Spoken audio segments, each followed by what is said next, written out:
This episode of Bouts Talking Bouts is brought to you by Bare Knuckle Betting Shark. Winning parlays, if you're looking for them in BKFC, you got to be checking out BK Bet Shark. Here's the thing, $50 buys, you get a personalized bet slip. It's based on your own budget. You can be flexible. It is what works for you. And this guy's got the receipts. You can check out all the winning tickets. You can peep them, and you can do so at Bare Knuckle Betting Shark. Check him out on Instagram and get with it. Got them personalized betting slips going on, $50 buys. All right, on this episode of Bouts Talking Bouts, very excited to be talking with an individual who competes at BKFC 50, which goes down on September the 22nd. It's a very intriguing middleweight matchup as Marcus Edwards is going to knuckle up and toe the line in Denver against Michael Manno, and great having Michael on the show for the first time. How's everything going, man? You having a solid one? Solid day so far? Yes, sir. Just getting multiple sessions of training in and just leaving no stone turn unturned.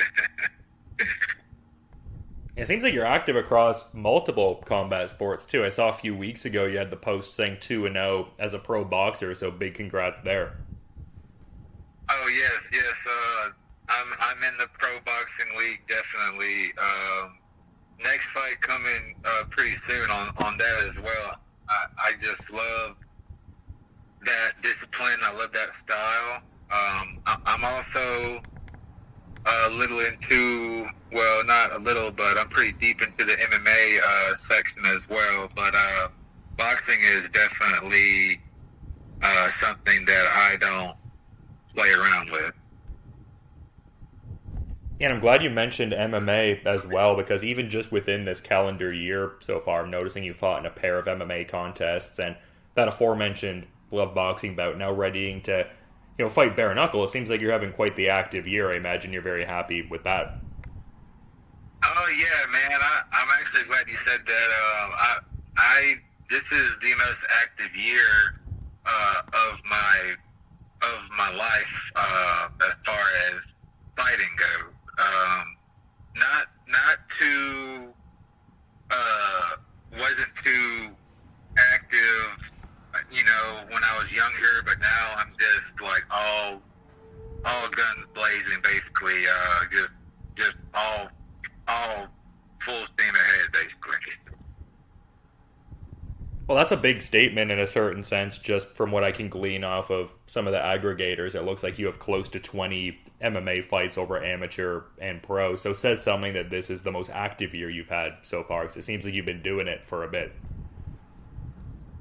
Oh yeah, I started training when I was 15, and I started fighting late 17 when I turned 18, and just haven't really dropped it at all since then. Just always getting better, always studying, seeing where I can just fully progress, like just vast amounts at a time, day by day, just like large progressions over time. And the boxing is a pretty big step as far as my progression has thus far. So I'm seeing no problems coming into this fight September 22nd against Marcus Edwards. Yeah, and a lot to talk about with that fight for sure, but I feel like I'd be remiss if I didn't at least briefly, touch on the first go around there, because I saw the article on the BKFC website talking about the epic first impression and comparing it to your pro MMA debut, which you won in 13 seconds in 2021. Like, it seemed like you really ended things in short order too. I mean, needing less than 30 seconds to, close the show there, and the bare knuckle debut. Was that as, I guess, consummate and almost perfect of a debut that you could have had there against Frankie Shugard at BKFC 36 there? Yeah, man. I honestly, I don't quite know which one is better, my pro MMA debut in 21 or my debut in BKFC, but it man, I honestly don't quite know, but I've gotten way more recognition, obviously, on the platform that BKFC possesses from that round,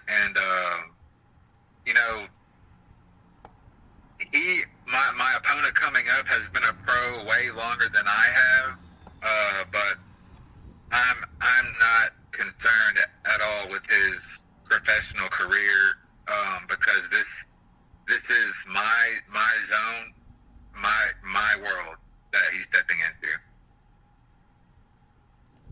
And that's interesting. I'm wondering why you feel that way because, I mean, obviously one would be confident. You put a lot of work into it. And we've mentioned the combat sports experience, but I mean, he's also kind of stepping in there for his sophomore bare knuckle boxing fight as well. Like, what is it about like this sport, I guess, that you really feel like it's your home and you're really gonna, show that here? I'm curious. Well, I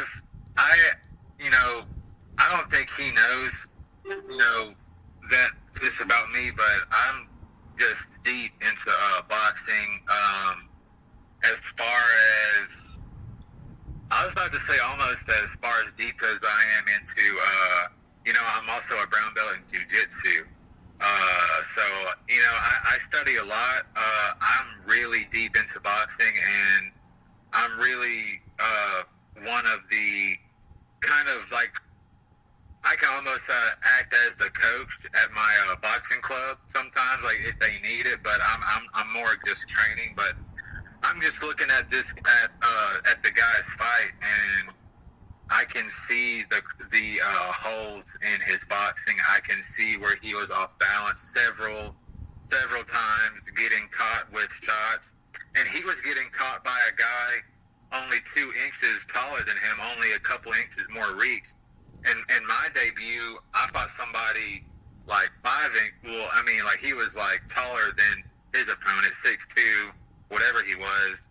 And I didn't have a mark on me. I didn't let him hit me at all. Like I was on point the whole time. And I'm just very confident in my boxing skill set than his.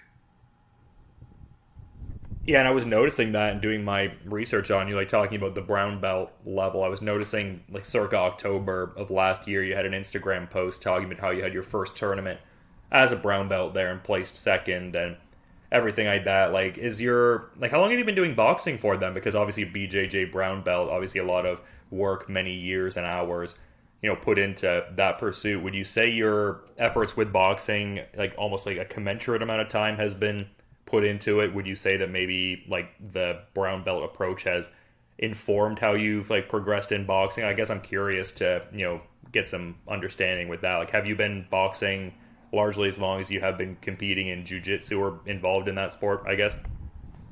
Not quite, with my jiu-jitsu game. As far as all that grappling goes and my MMA type of thing I have going on, but for as long as it's almost parallel to that, but not as quite parallel. But I'm just like mad deep into it though. Yeah, it definitely comes across for sure, and I guess curious to get some insights just because you strike me as like a guy who's very into like looking at the game in more of a cerebral kind of way. Like we've touched on the fact that you have the MMA and also boxing experience as well. Like, what would you say some of the different considerations are in bare knuckle that you wouldn't find in those other sports, both in the preparations for it and I guess the body of the competition too? Well, bare knuckle, whether or not as you put a gloves on or not, it's boxing regardless. So as far as that goes, man, the balance, like how your body is positioned onto your feet, stepping onto the ring, the canvas, it's basically, it's not a world's different, but it's pretty much completely different than other types of stuff. And I've really been getting down into the, I really study guys like Floyd Mayweather and guys like Mike Tyson, like their positioning and their foot placement, how they move around is almost just, untouchable, like in their respective primes.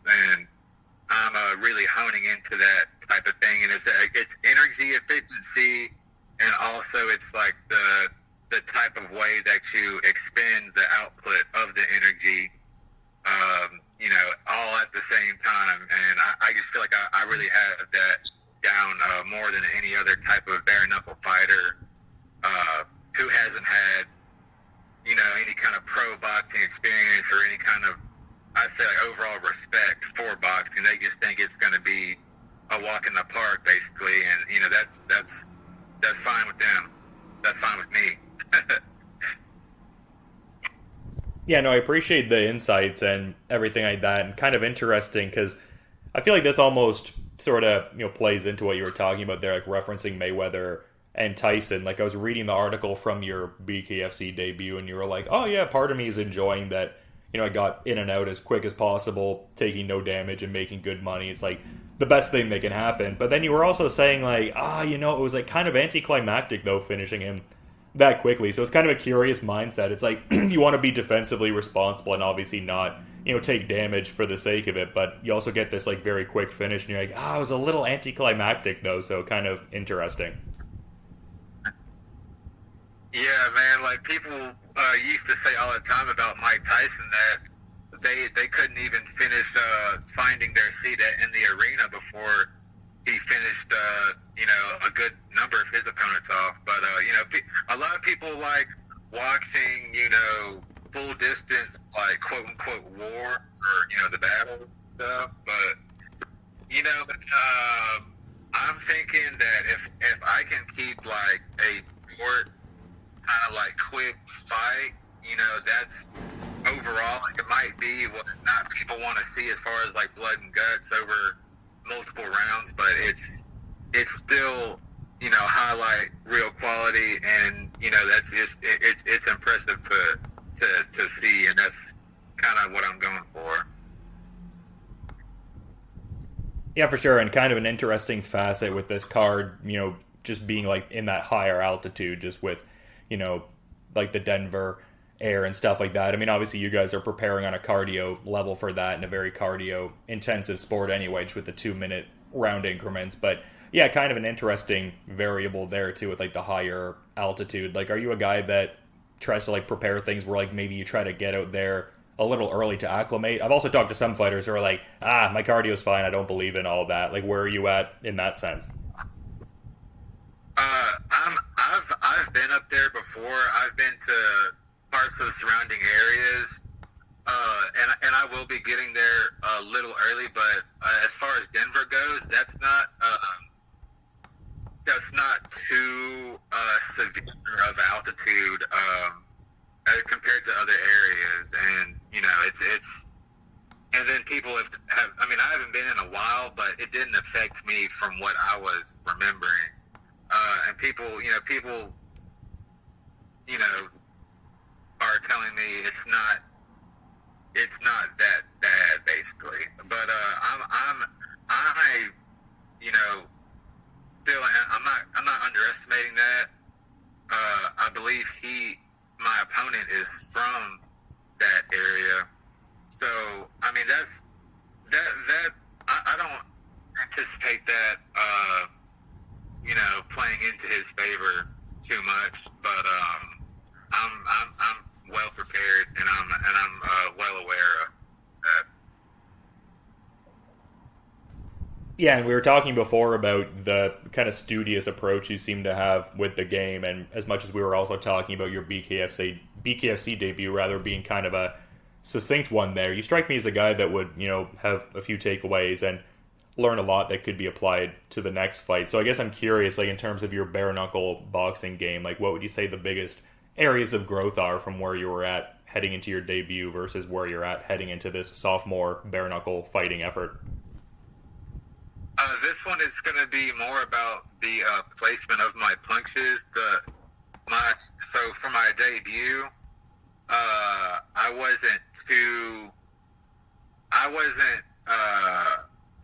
I forgot, basically. I kind of had this already in my plan, but I was planning to not have my hands so just hitting anywhere part of his head. And like when you punch somebody's with the bare knuckles, it's it has a rippling effect, that like a recoil back on you, because your hands get kind of shredded, kind of like shredding somebody's face up, basically. So I'm going to be using more precise type of attacks. Still just smashing the face just to smithereens, but a little bit more precise, to where I can have a little bit more longevity with my hands if it goes past round 1, round 2. And as far as where you're mostly honing these skills, and just I do appreciate you giving the insights into that regard. I always try to learn from the bare knuckle fighters as they're learning too, as this sport keeps growing. But as far as like the primary space where you've been honing these skills, like it seems like Dement Bros Boxing Club is the primary space. Is that mostly where you're at? I also saw SMAA Jiu Jitsu was another space. Like, where are you mostly getting in that work at? Jake Dement Brothers Boxing Club, and we also have some striking coaches at SMAA that I work with. But Jake Dement and his coaches at Dement's Boxing Club is where I'm getting my work in at. Yeah, no, love to see it. Seems like a great space from what I could tell, just doing a bit of research on you heading into this interview here. But we've been talking a bit about your opponent throughout the chat, just kind of curious to get some thoughts, because I did mention that he had the bare knuckle debut there, and he had that debut effort at BKFC 41, but also has the MMA experience and everything like that, and definitely has fought some big names too, like Justin Gaethje and Efrain Escudero, Thiago Alves, etc. Like, what are your thoughts on Marcus Edwards in terms of like some of his better stylistic attributes you've seen, but also his overall combat sports resume? Yeah, I've seen those fights you're talking about. I mean, I'm I guess proud of him. Honored to face somebody who has fought those names. But all in all, like I've said a couple of minutes before, I believe I have the better boxing skill set than him, and I think his skill set more is tuned to his MMA career than bare knuckle. Yeah, I get what you're saying in that kind of sense, and just seems like such a great time for this weight category overall. Like, it seems like middleweight has a certain level of depth and excitement to it, and just you can really see it from the people who are in the rankings, and also with David Mundell recently notching that all-important middleweight title defense against Mike Richmond. Just a very interesting landscape. Like, what are your thoughts on the overall like state of middleweight and kind of like being a part of that? Because it seems like one of the more like robust and kind of ever-growing weight categories in BKFC. Yeah, I like the middleweight tree, so to speak. The tree's pretty big, but I have no doubt once I rack up a couple more of these wins, I'll be in the talks for like top 5, going for that contention, going for that title contention. I'm sure. Yeah, and that makes sense, because when I was seeing you were involved in MMA, I mean, not that you aren't involved, but just in the amateur days, I saw you captured and, defended that AKA welterweight championship. And in that article with BKFC's website, I referenced a couple times, it seems like you're really focused on, climbing through those rankings, like doing it honest, and true hard work was like some of the, key wording there. But it very much seems like a BKFC title at one point is like very, squarely in your crosshairs. Man,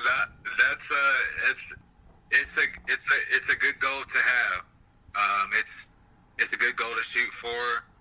My discipline is really on point.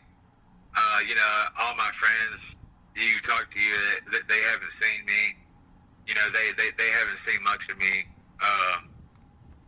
I've just been on my discipline and really just like I said, the full steam ahead. And the sky's the limit as far as bare knuckle goes, and I love that, and I really love boxing too. And I'm just pleasantly waiting to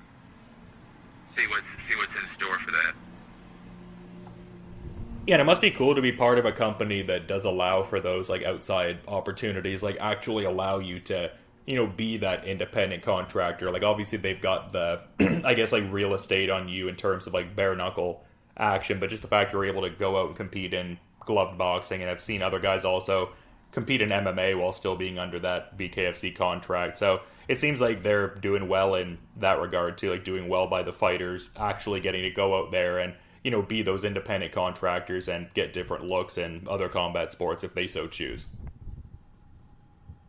Yeah, man, they're pretty cool, man, and I wouldn't be opposed to if they wanted to drop a multi-fight contract for me, and I would not quite be opposed to that, but like I said, the sky's the limit.